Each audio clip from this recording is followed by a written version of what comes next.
مولاي صل وسلم دائما أبدا على حبيبك خير الخلق كلهم مولاي صل وسلم دائما أبدا على حبيبك. Assalamualaikum warahmatullahi wabarakatuh.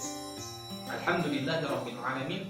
Allahumma shalli wa sallim wa barik ala sayyidina Muhammad wa ala ali sayyidina Muhammad. Rabbi shrah li sadri wa yassir li amri wahlul 'uqdatam min lisani yafqahu qawli. Pada kesempatan hari ini kita akan melaksanakan kegiatan pembelajaran pendidikan. Semoga kita senantiasa mendapatkan limpahan karunia dan rahmat dari Allah Subhanahu wa Ta'ala. Dan tak lupa kita haturkan salawat serta salam kepada junjungan kita Rasulullah Sallallahu Alaihi Wasallam beserta para sahabat dan kerabat beliau ila yaumil akhirah. Baik, apa kabar kalian semua?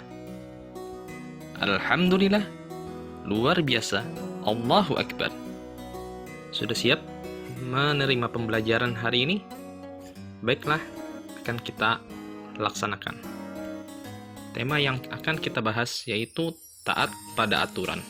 Quran Surah An-Nisa ayat 59. Kompetensi dasar yang nantinya akan kita bahas yaitu yang pertama, menganalisis makna Quran Surah An-Nisa ayat 59 tentang taat pada aturan, membaca Quran Surah An-Nisa ayat 59 sesuai dengan kaidah tajwid dan makharijul huruf.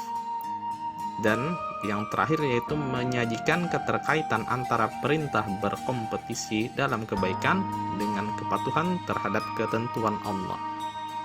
Adapun tujuan pembelajaran kita hari ini yaitu yang pertama, diharapkan nantinya kalian dapat membaca Quran Surah An-Nisa ayat 59 sesuai dengan kaidah tajwid dan makharijul huruf.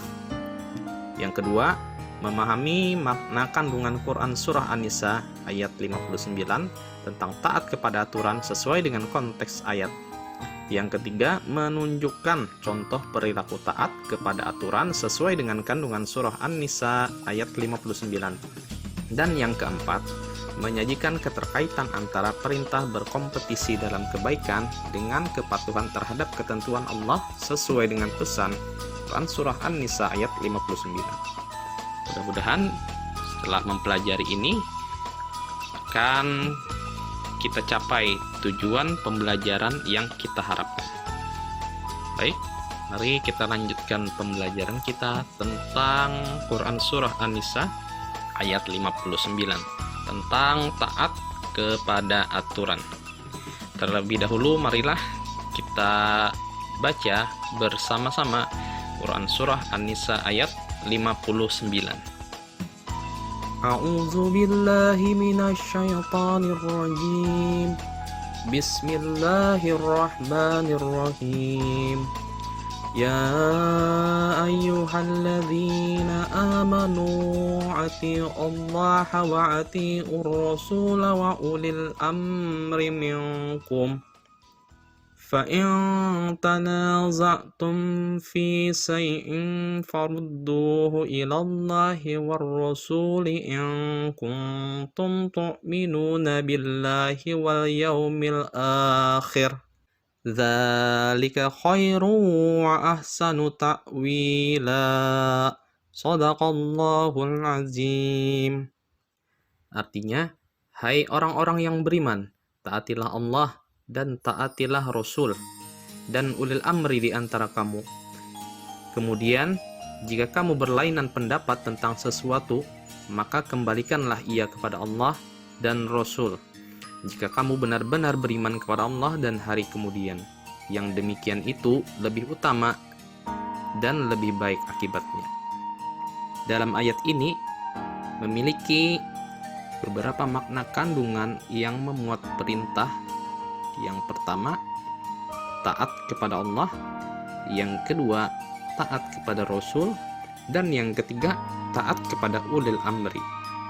Ulil amri di sini bisa bermakna ulama dan juga bisa bermakna pemerintah.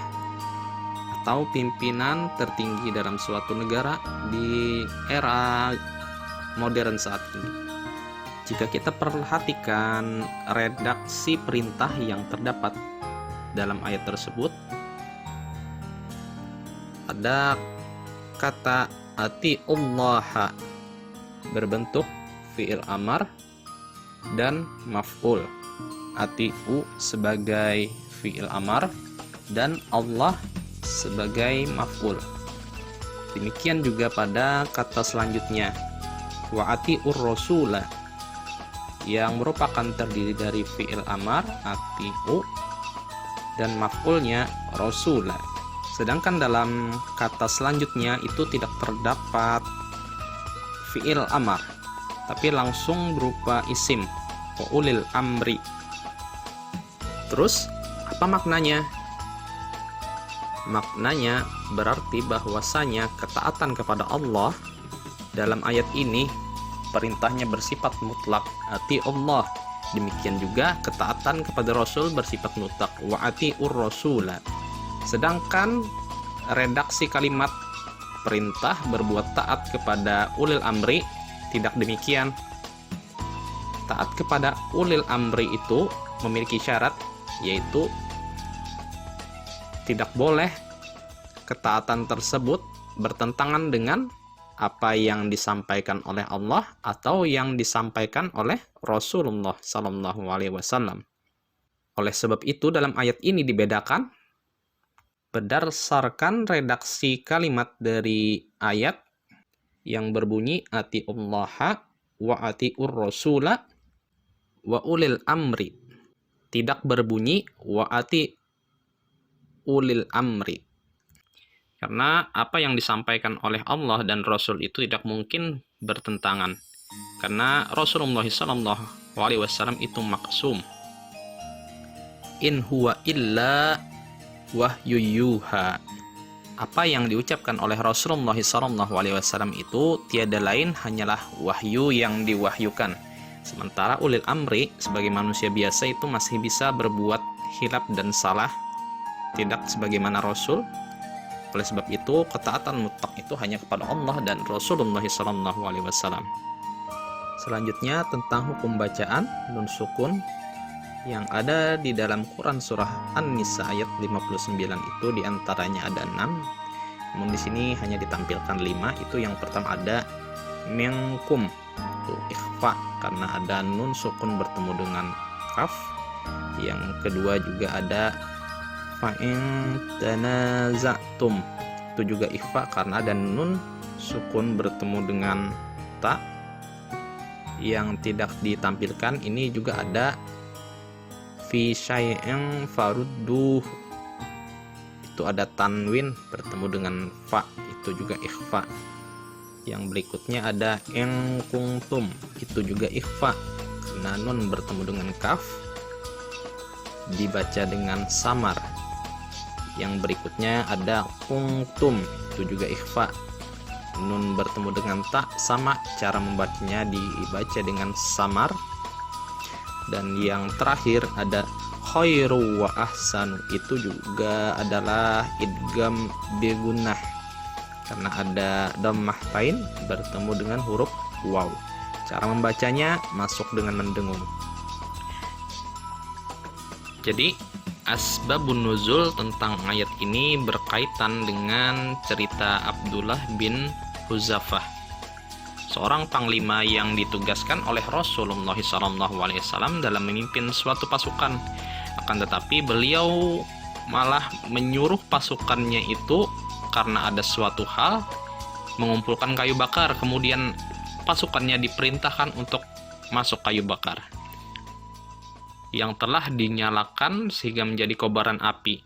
Kemudian diadukan oleh para sahabat, tidak langsung mentaati perintahnya, hingga akhirnya turunlah ayat ini yang menyatakan bahwa tidak ada ketaatan atas suatu hal yang bertentangan kepada ajaran Allah dan Rasul, meskipun itu perintah dari pemimpin.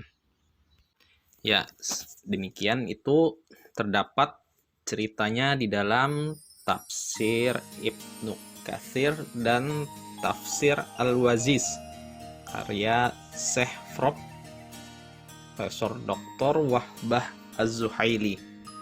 Artinya ketika kita berbeda pendapat dengan seorang pemimpin, maka kembalikanlah urusannya kepada Allah dan Rasul-Nya. Jika pada zaman dahulu ketika ada masalah bisa langsung ditanyakan kepada Allah dan Rasul-Nya. Terus bagaimana dengan kita sekarang? Setelah sepeninggal Rasulullah SAW wafat, maka kita bisa kembali kepada Al-Quran dan Sunnah sebagaimana pemahamannya para ulama. Karena orang yang paling paham Al-Quran dan Sunnah atau hadis itu tiada lain dan tiada bukan adalah para ulama itu sendiri. Jadi kita tidak perlu memaham secara pribadi karena bahayanya itu bisa menyesatkan. Oleh sebab itu maka carilah guru yang bisa membimbing kita. Kandungan Quran Surah An-Nisa ayat 59 sebagaimana yang sudah dipaparkan tadi. Yang pertama itu orang yang beriman itu wajib taat kepada Allah dan Rasul serta taat kepada pemimpin yang ditunjuk dengan syarat taat tadi tidak bertentangan dengan aturan Allah. Terus yang selanjutnya orang yang beriman wajib mempunyai pemimpin agar bisa memberikan arahan dan nasihat. Yang ketiga, jika ada masalah tadi dikembalikan kepada Al-Quran dan Sunnah dengan merujuk kepada pemahaman para ulama atas Al-Quran dan Sunnah atau hadis. Yang keempat, orang yang beriman menjadikan Al-Quran dan hadis sebagai sandaran hukum dalam menentukan baik dan buruk suatu hal, akan mendapatkan kebaikan. Di antara contoh-contoh perbuatan taat kepada Allah itu diantaranya ialah menaati apa yang diperintahkannya. Di antara perintahnya itu banyak. Nah, di antara contohnya seperti sholat, puasa, zakat, berbuat baik kepada sesama makhluk dan lain-lain. Dan yang kedua itu menjauhi apa yang dilarangnya. Itu juga banyak. Nah, di antaranya contohnya itu kufur atau ingkar perbuatannya. Kedua zalim, aniaya. Yang ketiga nifak atau munafik. Dan yang keempat zina. Adapun contoh taat kepada Rasul diantaranya itu yang pertama menghidupkan sunnahnya seperti sholawat, menuntut ilmu dan amal lainnya. Yang kedua mencintai keluarganya, sahabatnya dan umatnya. Apalagi ketika kita membaca sholawat disertakan keluarganya. Dan yang ketiga menjauhi yang dilarang oleh Rasul seperti ghibah, namimah dan sifat buruk lainnya. Adapun contoh taat kepada ulil amri diantaranya itu pertama mematuhi undang-undang yang berlaku selama undang-undang tersebut tidak bertentangan dengan ajaran agama. Dan yang kedua menjalankan kewajiban sebagai rakyat. Yang ketiga menjaga ketertiban di lingkungan masing-masing. Kesimpulan pembelajaran kita hari ini, jadi Quran Surah An-Nisa ayat 59 itu memuat perintah tentang wajib taat kepada pemimpin selama pemimpin tersebut memerintahkan sesuatu hal yang tidak bertentangan dengan syariat. Jika kita memiliki perbedaan pandangan dengan pemimpin, maka permasalahannya dikembalikan kepada Al-Quran dan Sunnah menurut pemahaman para ulama. Demikian pembelajaran kita hari ini. Mudah-mudahan membawa manfaat dan berkah untuk kita semua. Wallahu muwaffiq ila aqwamit thoriq. Assalamualaikum warahmatullahi wabarakatuh.